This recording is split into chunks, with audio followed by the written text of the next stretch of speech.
Asin medisina parang walang bisa, kahit na magtisa sa silid nag-iisa. Boses na binubuga, tila ba mahina, parang tutok na walang tumbok.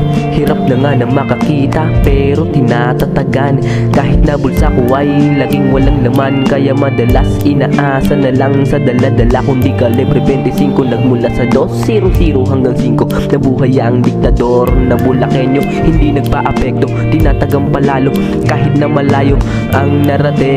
Pero alam ko naman na din na malayo pa ang lalakbayin. Kahit maraming kondisyon ay aking to nasusundin. Teka, paano nga ba to gagampanan sa mga kaganapan doon sa unahan? Duguan akong nagsusumika, kahit pawis at dugo ang laging nakataya. Kahit pa mapahiya o dumating na nga sa puntong utak na yung palaging tinataya. Kahit masakit, siguro di na bali, patuloy-tuloy at umuulit lang ang mga nangyayari. Paano nga ba to makakampante? Bakit pag lumalapit yung pagsubok ay wala man lang sa'king tumitimbre? Siguro dahil sa hindi tiyak ko nakapalaran. Sino nga bang tatawagan pag hindi na kinakaya ang pinagdadaanan? Laging naiiwan, lagi nung huli, hindi kasi sanay sa gitna. Kaya madalas ako'y tumatabi sa ilang minuto mapait, tila di nababalik. Paano mapapawi yung sakit kung hanap lagi yung pagkakamali sa nakaraang hindi nababalik? Pero kahit husgahan nyo pa yung taong di naman lubos nyong kilala, pero